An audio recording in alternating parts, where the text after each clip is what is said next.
Isso aqui não vai querer ficar firme, não.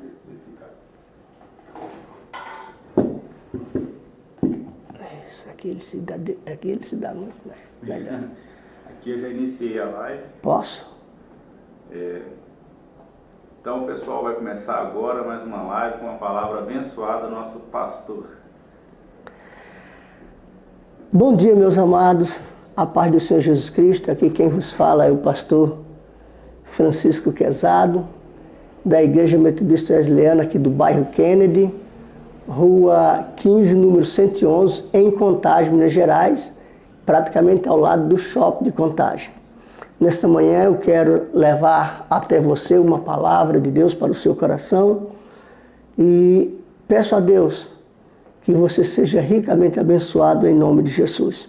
A palavra do Senhor no livro de Marcos, capítulo 9, verso 23, diz assim: E Jesus disse-lhes: Se tu podes crer, tudo é possível ao que crer. Pai, muito obrigado pela tua palavra. Obrigado pelas pessoas que estão nos assistindo. Obrigado pela oportunidade de ter mais um dia de vida. Nós te agradecemos em o nome de Jesus. Meus queridos, o texto que lemos é um texto muito conhecido e eu gosto de texto conhecido. Quando nós vemos todos o contexto desse texto, nós vamos perceber que após Jesus Cristo dizer, se tu podes crer, tudo é possível ao que crer, tem uma história ligada a esse texto em seu contexto. No verso 2 desse mesmo capítulo, Jesus sobe ao monte, levando consigo Pedro, Tiago e João. E foram momentos especiais de adoração ao nosso Deus. Momento tão lindo que acontece algo maravilhoso, em que Jesus Cristo é transfigurado, as suas vestes se tornam tão brancas que nenhum lavandeiro ou uma lavandeira daquele tempo poderia fazer isso. A Bíblia diz também que aconteceu uma visão, apareceu Elias e Moisés e eles conversavam com o Senhor. Pedro, tomado de grande assombro, ou gozo, ou alegria, era algo espetacular no seu coração que possivelmente com palavra ele não conseguiria explicar o que estava acontecendo, pois nunca tinha visto aquilo. E ele toma uma decisão. Ele diz: Senhor, bom é que estejamos aqui. Façamos 3 tendas, uma para ti, uma para Moisés e outra para Elias. Naquele exato momento, Pedro estava esquecendo dele e de seus companheiros. Tamanho era o gozo da sua alma. A Bíblia diz que após um período teofânico maravilhoso, eles descem e o Senhor Jesus Cristo faz uma recomendação para que eles não comentassem nada. Mas quando eles descem o monte e chega lá embaixo, encontram uma grande confusão. A igreja, os 9 discípulos que não subiram, estavam envolvidos em um problema. E Jesus Cristo chega, a multidão corre para o Senhor Jesus Cristo e, como sempre, Jesus faz uma pergunta. Jesus gostava de fazer pergunta. E na sua pergunta ele diz: por que é que vocês estão discutindo? E um senhor se aproxima e diz: olha, eu trouxe meu filho. Meu filho tem um demônio que quando apanha só falta espedaçar, ele espuma, arranja os dentes, vai secando, mas os teus discípulos não puderam fazer nada. E aqui eu tiro a primeira lição desse texto. A lição que eu tiro do texto é que Jesus, preocupado com a grande missão que lhe fora dada pelo seu Pai, ele sobe o monte ele leva consigo auxiliares, pelo menos 3, Pedro, Tiago e João, possivelmente aqueles mais equilibrados para ver e ouvir determinadas coisas. Nem todo mundo está preparado para receber ou ouvir determinadas coisas ligado à palavra de Deus. E lá eles estavam intercedendo, lá eles estavam orando. Jesus Cristo estava cumprindo parte do seu ministério, que especialmente seria se dedicar à oração. O restante estavam lá embaixo, e eu tiro aqui minhas conclusões, pode ser que seja precipitada ou não, mas eles estavam preocupados com alguma coisa. E no momento a preocupação seria quem iria assumir o lugar de Jesus após a sua morte. E às vezes certos comentários, certas preocupações nos tiram a graça de Deus.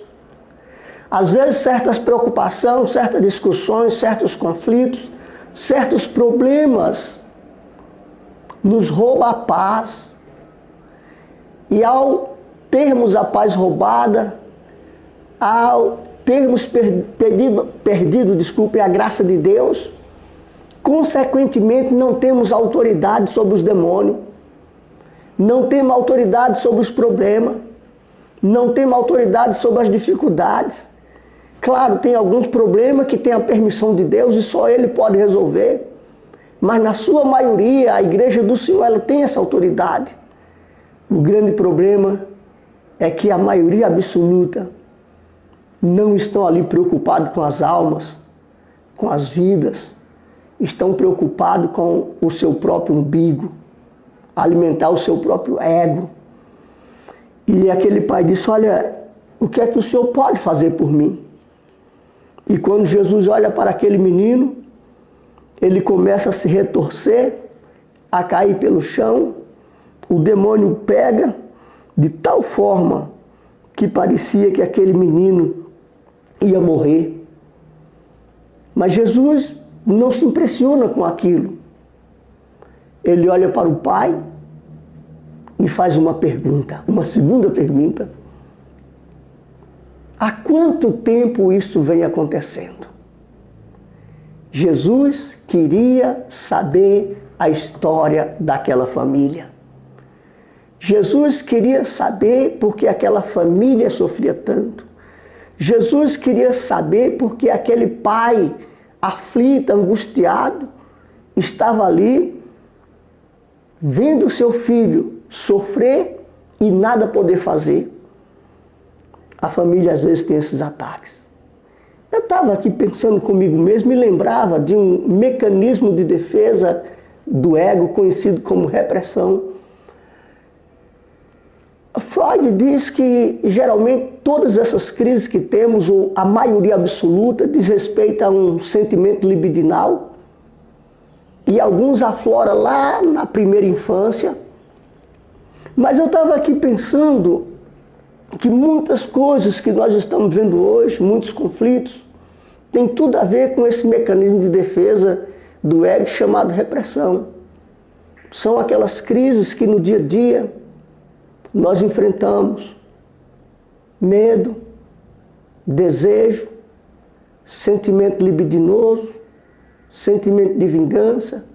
E algum desses pensamentos ou sentimentos que vem em nossa mente é tão forte que nós temos medo e reprimimos aquilo. Ocorre que o nosso lado direito, setor das emoções, conhecido como hemisfério direito, fica tudo armazenado lá. E em qualquer momento de um novo acontecimento, aquela famosa palavra déjà vu, como se eu já tivesse passado por isso, manifesta toda aquela história que também está ligada ao trauma. Essa família estava vivendo esse problema. Não é sem razão que Hipócrates, contemporâneo de Sócrates, dizia: tudo tem uma história. E tem muitas histórias escondidas na maioria das famílias brasileiras. E o que é pior, dentro das nossas igrejas.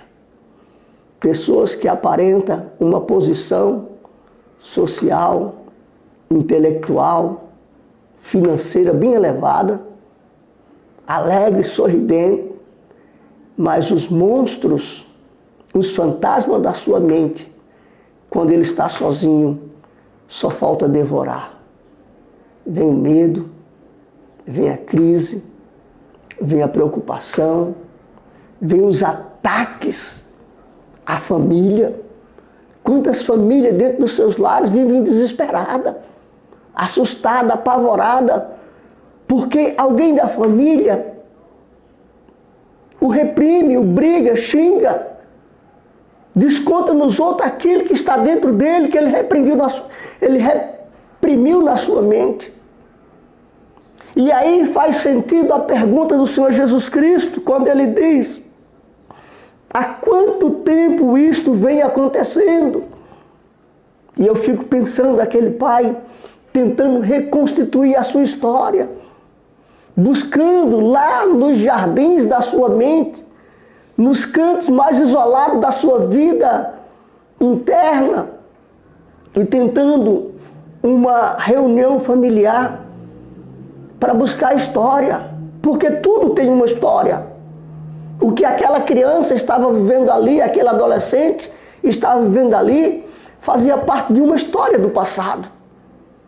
Quantas histórias de maldições estão em nossas famílias, mas nós vivemos no teatro da vida, aparentando outra pessoa, vivendo outro papel, que não tem nada a ver com a realidade. E Jesus disse: olha, eu quero conhecer sua história. Quem sabe nesta manhã o Senhor Jesus Cristo quer conhecer sua história. Quem sabe nessa manhã o Senhor Jesus Cristo está chamando você para dizer: olha, senta aqui do meu lado, converse comigo, se abra comigo, tenha coragem, pare de representar um papel que não é o seu verdadeiro papel. Deixe que o Espírito Santo de Deus toque em você. E aí eu me lembro de Davi, em um momento de crise, de dor, de ansiedade, de preocupação, ele vira para o Senhor e diz, para que o Senhor sondasse a alma deles: sonda-me, ó Deus, e conhece o meu coração.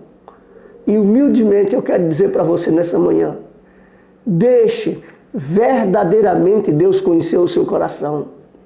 Deixe Deus tocar na sua alma, arrancar do profundo do seu ser aquilo que te machuca, aquilo que te magoa, aquilo que te deixa seco, aquilo que te deixa em crise, perdendo o seu estado normal por pequenas coisas. Mas isso é porque tem uma história que vem aflorando a cada momento.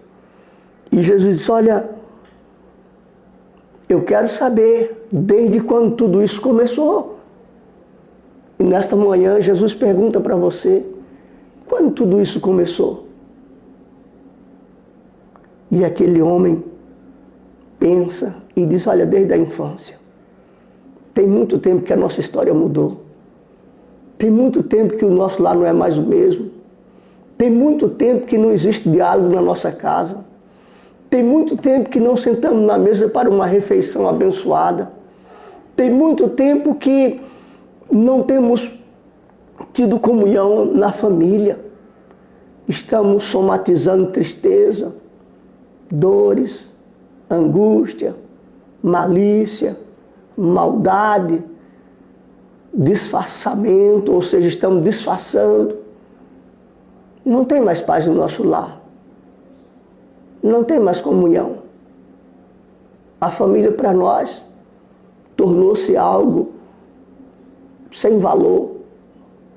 Por mais que a gente lute, por mais que a gente tente, o que mais nutrimos no nosso lar são discussões, são ataques.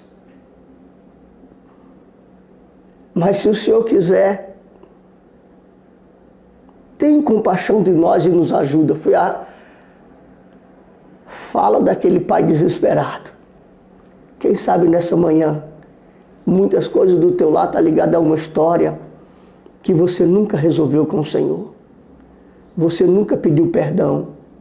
Você nunca perdoou. Você nunca buscou essa grande misericórdia do Senhor. E é tão fácil de entender quando a coisa não está bem.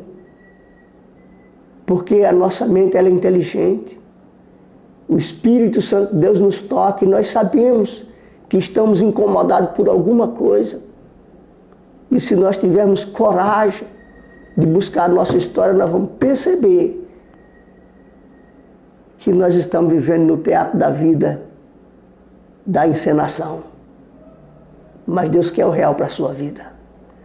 E aquele pai disse, se o Senhor quiser, tem compaixão de nós e nos ajuda. E Jesus disse, quero sim, quero sim. Se tu podes crer, tudo é possível que crer. Está aí a chave. Está aí a chave. Se você pode crer, Catalabachebe Comanaia, que o Senhor pode libertar. Ele pode te libertar. Ele pode te abençoar. Ele pode mudar a sua história. Ele está aqui. Ele é Senhor. E Ele quer resolver o seu problema. Abre o seu coração. Busca a sua história. E conte ao Senhor Jesus Cristo. Que o Senhor te abençoe. Que o Senhor te guarde. Que o Senhor toque profundamente no seu coração. E o seu lar volta a ser aquilo que foi planejado.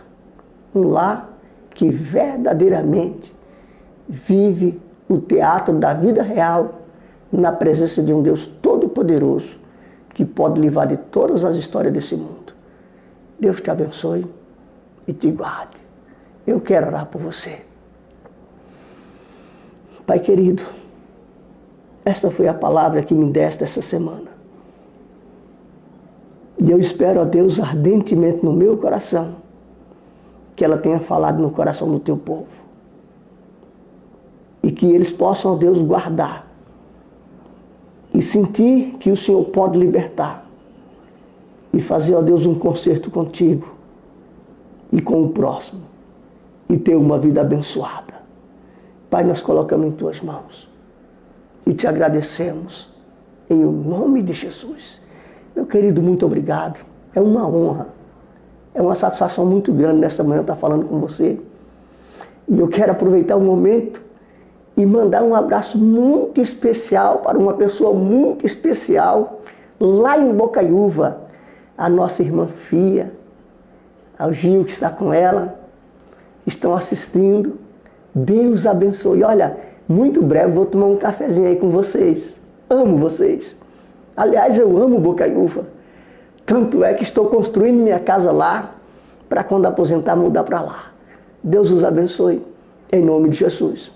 Assim que passar essa pandemia, queremos contar com a sua visita aqui na nossa igreja, aqui no bairro Kennedy, Contagem, quase ao lado do shopping, na rua 15, número 111, bairro Kennedy. Vai ser uma honra te receber. Deus te abençoe, em nome de Jesus.